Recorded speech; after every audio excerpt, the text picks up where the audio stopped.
นที่หมู่เฮาห้องให้บ่ต้องเสียดายมันว่าบ่เลือกผู้ใดขอบคุณพี่นิจใจดีค่ะพี่นิจใจดีสุขภาพแข็งแรงพอผลพอภูพอไฟมาแมวยาวๆเราลิงหาหันโอฮอเฮือนโอ้พี่ โอ้ยกายบ่มี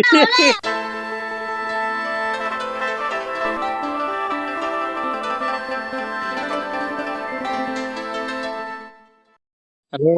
เพื่อนเจอจุดซอนnhị đồng nhị đỡ ฮัลโหล เราสบายดี สวัสดี จุดซอนnhị เฮ็ด đồng ยังพักกันเฮ็ดยังลูกหล่ะ สบายดีฮะ พักกันเฮ็ดยัง บ่ได้เฮ็ดหยังบ่ได้เยอะ น้องกัญญาเด้ ดูอันต่อไปดอกได้นำกันยากันนั่น โอเคเอาเปิดกล้อง สบายดีไอ้น้อย เปิดกล้องเร็วสวัสดีลูกหล่ะ ไอ้น้อยบ่ได้โทรมาโดนแล้วนะ แมนเปิดกล้องได้ไหมลูกหล่ะอยู่ไสนี่ อยู่เฮือน อยู่เรือนบ่ จังหวาง อยู่เรือนพักกันเฮ็ดยังมื้อนี้พากันไปไส บ่ได้ไปใส่ บ่ได้ไปไส โดย ก็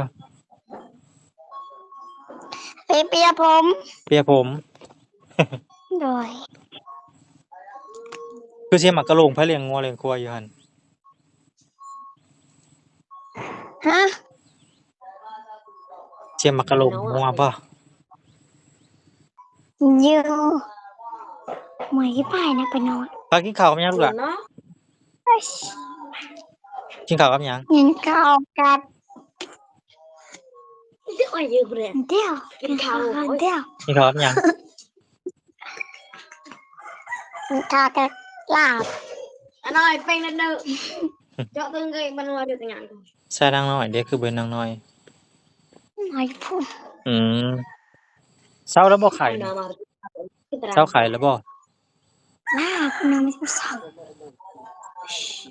เป็นไข่เช้าแล้วบ่ ด้วย เออ สาวแรง เอาดีแล้วพุ่นแหละไอ้เช้าคักๆพุ่นแหละสิขึ้นไปตัวนี้ก็ยังหายบ่ขาดอยู่ยังบาดมืออันเจ็บก็เจ็บมือบ่เจ็บก็บ่เจ็บบัดมันหายก็สิขึ้นไปหาเด้อน้องกัญญา ด้วย ได้เงินแล้วบ่ได้แล้วบ่เงินเห็นบ่ไอ้พรเอาไปให้ ด้วยแฮง โอเคบ่พรเอาไปให้แล้วเนาะอืมพากันได้กินหยังเฮ็ดกินหยังซื้อกินหยังมื้อนี้ คือกินลาบ ลาบอ๋อ ลาบอันนั้นขออันนั้นขอพัดอันนั้นพัดซีน ข้าวผัดซีน ด้วย เออข้าวผัดซีน nó tỉa ô cằn cái này riêng tỉa ไปหน่อย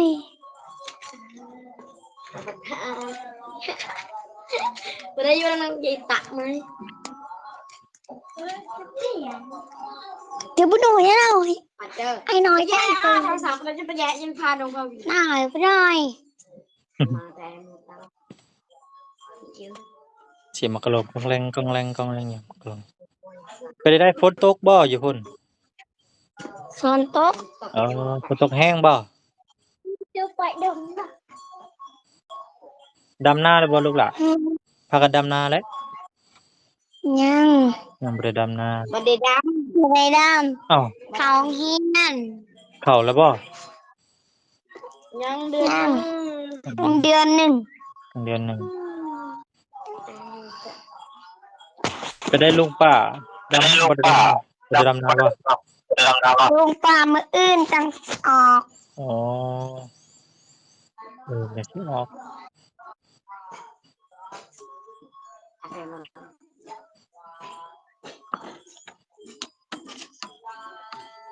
ไปได้ไฟฟ้าลูกหล่ะใช้ได้ปกติบ่ ฮะ ไฟฟ้าไปได้ดอกไฟหุ่งอยู่บ่ใช้ได้อยู่บ่ใดน่ะไปได้ใดน้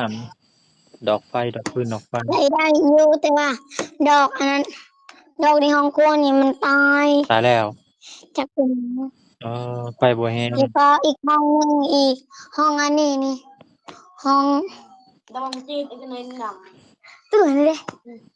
ห้องครัว นั่งตื่น ห้องครัวตายแล้ว จี เนาะ น เป็นจานในรถดังเยอะ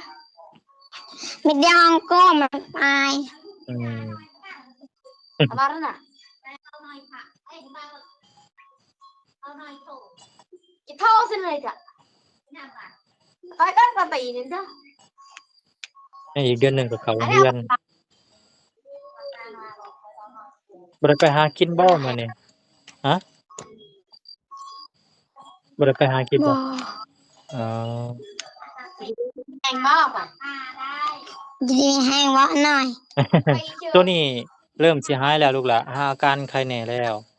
นายมาเด้อ โดยลูกหล่ะ แข่งบ้าป่ะ แม่น จน ก็นายการตีเนาะนายการตีเนาะ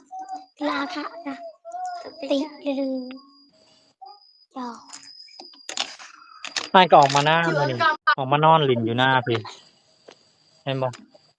ออกมานอนเล่นอยู่หน้าพี่มื้อนี้โอ้ มีคนดังแล้วบ้างไหม ว่า ไอ้น้อยดำด้วยบ่นา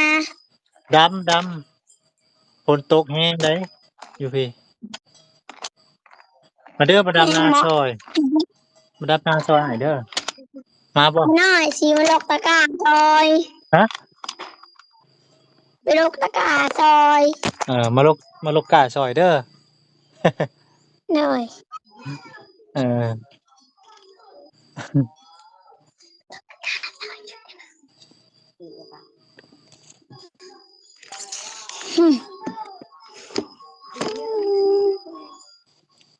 จริงๆมันจะมันจะเข้ามารัก บ่ได้ยินเสียงเพลงแต่โดนแล้วร้องเพลงดูร้องเพลงดู นายจากนางเพลงอย่า เพลง ดึงเจ้านั้นเข้ามาก่อนเดใจก็เหตุผลได้เพราะว่าเขาบ่มีสิก่อนบ่อาจไปก้าวไกลในชีวิตน้ำมาโมหูโตเจ้าของอยู่ เห็นน้ำตาหมูก็แห้งเจ็บแทนหลาย เป็นไปได้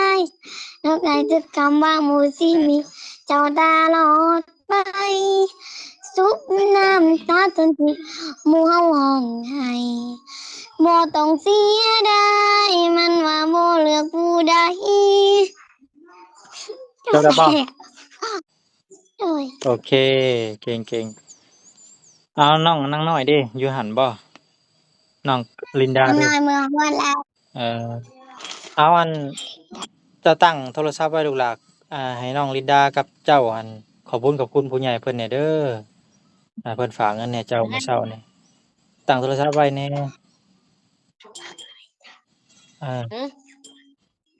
เออตั้งแล้วก็ซุมเจ้านั่งแล้วก็ขอบคุณเพิ่นเออ นะแปลก โอเคตั้งไว้นั่นแหละ อันตะลุเป็นตัง แต่หาแนวห้องลูกล่ะโอเคได้แล้วเห็น2คนอ้าวเอาเด้อขอบคุณเพิ่นเด้อบัดนี้เอานั่งลงลูกล่ะสัญญาณ เราเจือ พอบ่เอา เลิก โอเคนบมือ1 2 3โอเค ขอบคุณพี่เจดีค่ะพี่เจดีสุขภาพแข็งแรงความเจ็บอิสระความไข้เยซูมีอายุมันขวัญยืนหาเงินหาคำขอให้ร่ำให้รวยปรารถนาสิ่งใดขอให้ได้สิ่งนั้นเด้อสาธุสังฆปฏิ สาธุโอเคเนาะก็ถือว่าทางผู้ใหญ่ใจดีทางฝั่งไทยเพิ่นก็ฝากเงินมาให้ทางน้องลินดาก็กับทางบ่าวพรเพิ่นก็ผู้500เนาะแล้วก็เพิ่นก็ฝากมาให้ทางบ่าวน้อยใช้นำพี่น้องเนาะก็1,000 บาทพี่น้องให้พอได้ซื้อซื้อออกซื้อยาซื้อกินเวลาเจ็บเป็นอุ่นๆพี่น้องก็ถือว่าตอนนี้ก็เริ่มช่วงขึ้นแล้วพี่น้องเนาะก็โอ้สุดโทรมหลายเติบพี่น้องเนาะโซหลายเดือนแล้วเด้เนี่ย โอเค คือว่าทางนั้นก็อยู่ดีมีแฮงบ่จะบ่ได้ไข้บ่น้องลินดาใครตอนน่ะอ๋ออันในวันอาทิตย์แต่วันผิดเออป้าทางหลังพากันเฮ็ดหยังอันน่ะอยู่ปุ๊น้องนางน้อยบ่น่ะนางน้อยบ่อยู่ปุ๊ใช่ทางหลังพู้ มันบ่อากี้เออคิดว่าไปซะดอกอยู่ทางหลังอืมฉันทำเพื่อตัวเองอือฮึเจอความ กูอ้อเอาเลย น้องลิดาบ่ได้ไปดำนารับจ้างบ่เจ้าบ่ได้ไปดำนารับจ้างบ่เอาว่าคือจะตัวอยู่เขาบ่ได้มีภัยดำนาอยู่ดีไปได้ใดมันแล้งแฮงฝนบ่ตกบ่หรือจังใดห้องกาทำหากานั้นวันกาหนึ่งโอ้หากะหวานกะนะอาฝนตกช้าอีหลีสะดือปีนี้เนาะเยอะมากติอะไรไปเลยปีนี้ตั้งฝนตกช้าแฮงอีหลีปีหน้าน้องลิดาก็ขึ้นม.2แม่นบ่ปีนี้ขึ้นม.2แล้วเนาะค่ะเจ้าป. เดิ2 ม น้องกัญญาขึ้นป. 2หนี่ำไปได้ฮอดไสแหละบ่น้องลิดาอ่านได้แล้วบ่กอไก่ขอไข่1นับฮอดไสแหละสอนน้องขึ้นป ฮอดไสแล้ว.4 ฮะกอไก่ก็ควายงองอนจันจากสุดๆตั้งยังเด็กตาตาเออถึงนอนกว่าแวปอปลาพอพึงพบพอผลพอภูพอไฟมาแมวยาวๆเราลิงหาหันโอฮอเฮือนโอ้โอ้พี่โอ้ยกายบ่มี เอาแล้วนี่ กายบ่มีมันไวโพดเนาะบ่เป็นหยังซำนึงเก่งแล้ว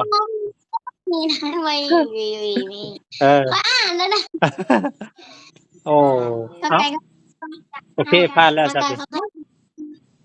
เอาเอานับดูนับฮอดไสแล้วลูกหล่ะเซ็นน่ะจะไปมา เอาลองนับดูน้องกัญญา ก็งอนจากสุดๆตั้ง ไปก่อน ยุ่งเด็กตาทอตุ้งพอไฟมอแมวยาวนอนด่า บอแว หมอแม่ปอป้าพอเพิ่งปอคนพอผู้วอวีหอไผ่หอไผ่เลยนี่มวยก็แล้วก็เอ้ยเคยท่องไม่ได้นะ เอาใหม่บ่เป็นหยังลูกหล่ะก็ไผ่ก็กวางงอจ้าซาเสือซอสังยุงโลเด็กตาทอถุงพ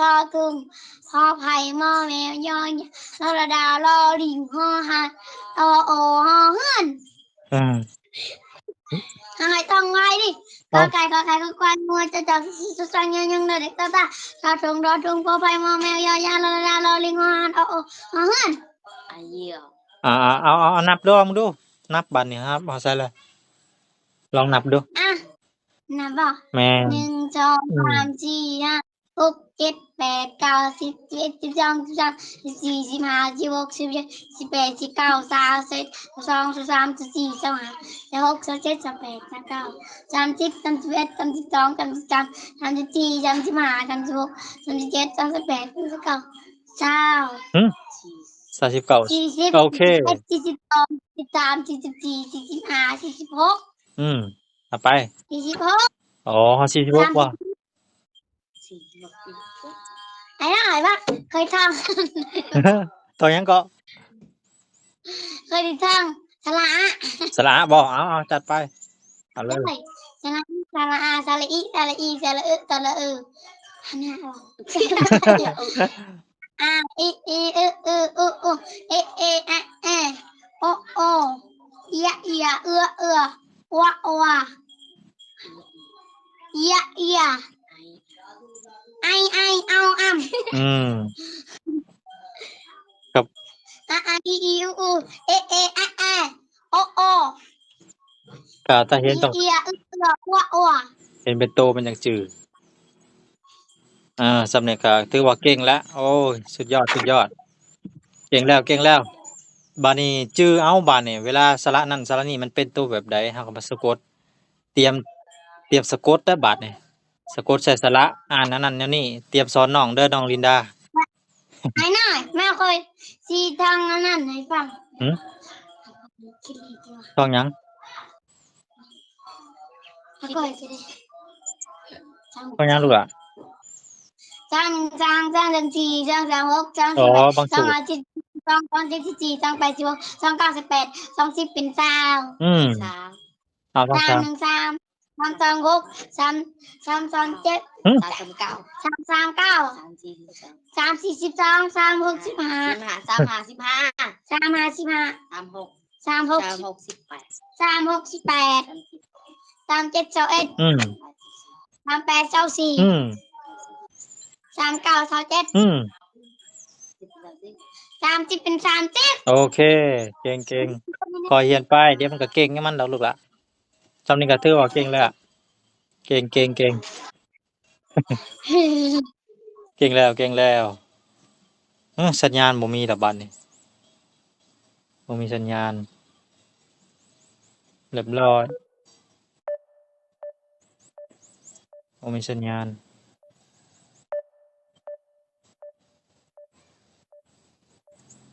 เรียบร้อยพี่น้องเนาะก็สิได้ตัดสายไปก่อน เดี๋ยวมื้อหน้าก็สิได้โทรหาน้องๆใหม่พี่น้องเนาะว่างๆก่อนพี่น้องเอ้ยตอนนี้ก็ตัดสายไปก่อนพี่น้องเนาะบ่มีสัญญาณแล้วสงสัยทางนั้นนิด